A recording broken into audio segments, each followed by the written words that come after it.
ABP news, खबर सिर्फ सच की। गोरखपुर में मुख्यमंत्री और गोरखनाथ मंदिर के पीठाधीश्वर योगी आदित्यनाथ अपने गुरु ब्रह्मलीन महंत अवैद्यनाथ के 7वीं पुण्यतिथि पर आयोजित श्रद्धांजलि समारोह में उपस्थित होकर कार्यक्रम की अध्यक्षता की। इस अवसर पर देश के विभिन्न जगह से आए हुए साधु संत महात्मा धर्माचार्य ने भाग लिया और राष्ट्रीय संत ब्रह्मलीन महंत अवैद्यनाथ के जीवन पर प्रकाश डालते हुए वक्ताओं ने उनके आदर्शों पर चलने की अपील की और कहा कि अवैद्यनाथ जी राम जन्मभूमि आंदोलन के नायक के रूप में सदैव याद किए जाते रहेंगे। यदि वो आज हमारे बीच होते तो अयोध्या में राम मंदिर निर्माण को देख बहुत ही खुश होते और उनका राम मंदिर का निर्माण का सपना पूरा हुआ।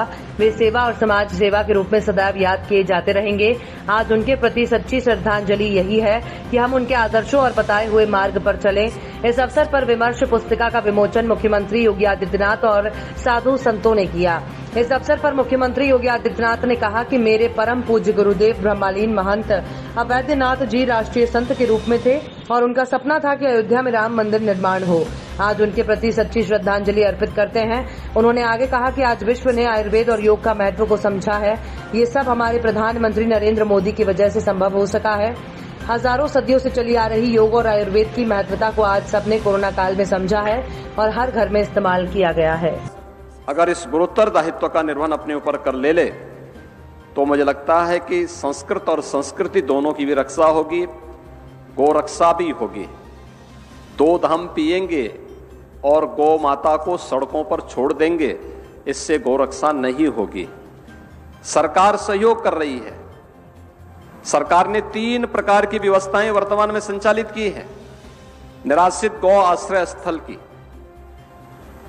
6 लाख गौवंश है उसमें, जिसमें सरकार उनके रहने खाने सारी व्यवस्था कर रही है। दूसरा, गौवंश की सेवा के लिए सहभागिता योजना। सहभागिता योजना के अंतर्गत अगर कोई किसान अपने घर में 4 गौवंश को रखेगा उन निराश्रित गौ आश्रय स्थल का, तो हर गाय का हर महीने 900 रुपए सरकार उसको उपलब्ध कराएगी। यानी 4 गाय का 3600 रुपए हर महीने उस किसान को केवल सरकार की तरफ से मिली। गौ सेवा का पुण्य भी मिलेगा और साथ साथ 3600 रुपए हर महीने उस परिवार को प्राप्त होंगे। दूध उसका होगा, सब कुछ उसका होगा। और तीसरा, हम लोगों ने व्यवस्था चलाई है कुपोषित माताओं के लिए, कुपोषित बच्चों के लिए, कि निराश्रित गौ आश्रय स्थल से एक गाय उन परिवारों को देकर के हर गाय का पालन पोषण के लिए भी 900 रुपए हर महीने हम उस परिवार को देंगे। और यह व्यवस्था प्रदेश के अंदर जिन लोगों ने अपनाई है वहां पर यह व्यवस्था चल रही है, कार्य भी कर रहे हैं।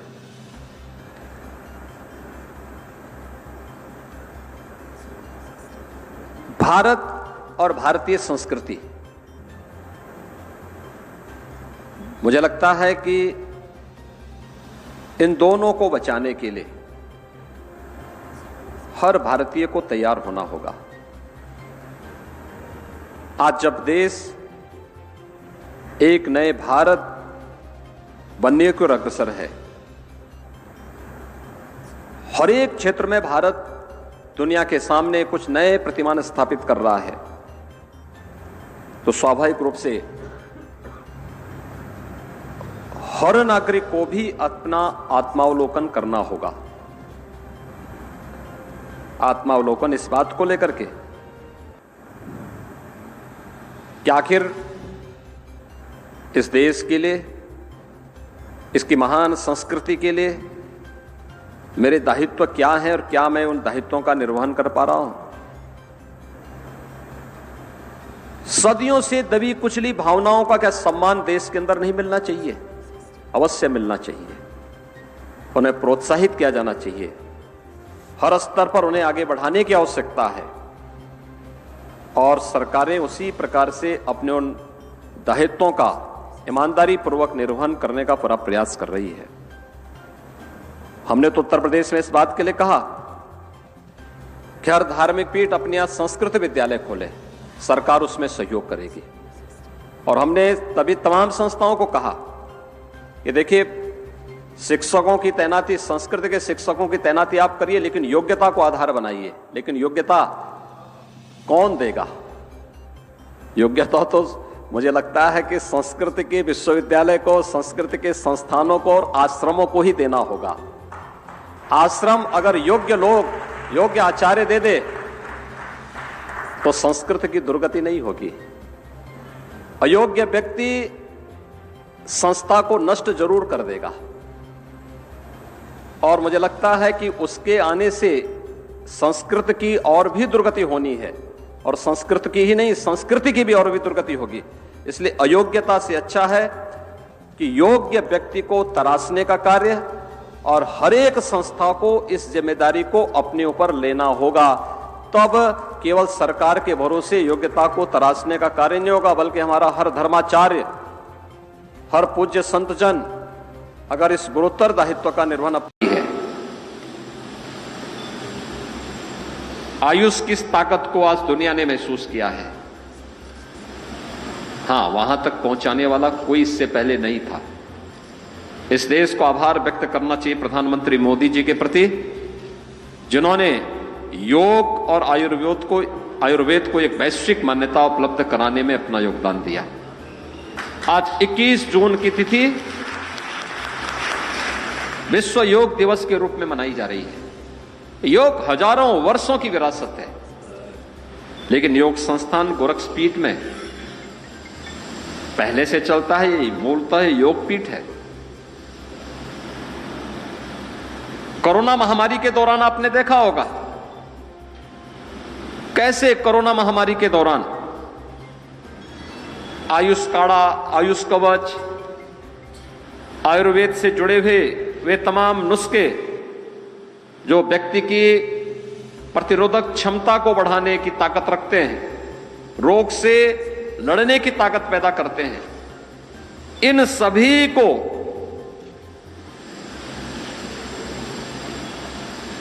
दुनिया ने माना है। कौन ऐसा भारतीय परिवार है? मुझे अभी हाल ही में एक सज्जन मिले जो अमेरिका में रहते हैं, मुझसे मिलने के लिए आए थे। अपनी जेब में एक छोटी सी एक ड्रॉप रखे हुए थे। तो जैसे उनके लिए कोई पेय आया, पहले पानी आया तो उन्होंने उसमें 2 ड्रॉप डाली। मैंने कहा ये क्या है? उन्होंने कहा तुलसी। तो मैंने कहा क्या अमेरिका से आप लेके आए हैं? उन्होंने कहा हाँ, ये जब से कोरोना महामारी आई है तब से तुलसी का इतना प्रचलन वहां पर हुआ है कि लोग हर एक उसके साथ इस बात को मान रहे हैं कि तुलसी में इतनी ताकत है कि वह व्यक्ति की रोग से लड़ने की क्षमता को वृद्धि कर सकती है। देखिए, तुलसी का पूजन कौन? भारत का सनातन धर्म का ऐसा, यानी हनुमान जी जब लंका में जाते हैं तो वैष्णव कौन है ये पहचानने के लिए वह जब विभीषण के यहां जाता तो वहां तुलसी का पौधा ही देखते हैं। याद करिए, हजारों वर्ष पहले भी तुलसी की मान्यता हमारे यहां थी। अलग विषय है कि वेदांती जी न मानते हैं। और उससे संबद्ध संस्थाओं के सभी पदाधिकारी, प्राचार्य, आचार्य और प्यारे बच्चों, महाराणा प्रताप शिक्षा परिषद के अध्यक्ष पूर्व कुलपति प्रोफेसर उदय प्रताप सिंह जी, पूज्य गुरुदेव की आज 7वीं पुण्यतिथि है और प्रतिवर्ष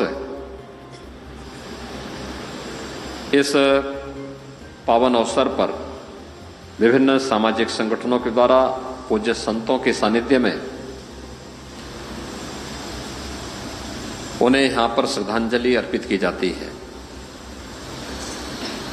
हम सब जानते हैं कि श्रद्धांजलि का हेतु वैसे भी अपने उन पूर्वजों के प्रति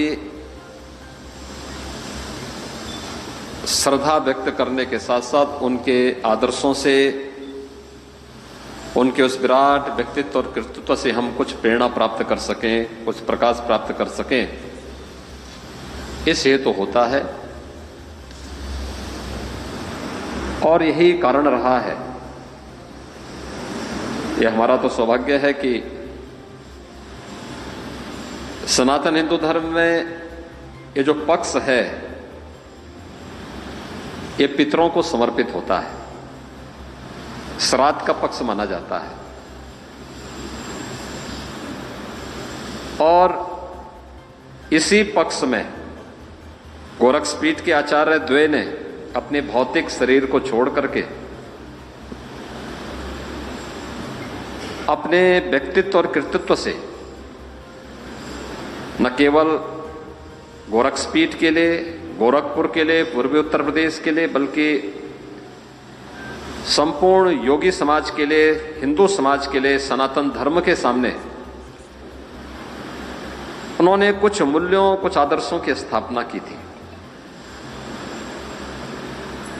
उन्हीं को स्मरण करने के लिए प्रतिवर्ष गोरक्षपीठ की ओर से आयोजन यहां पर प्रतिवर्ष होता है। वीपी न्यूज, खबर सिर्फ सच की।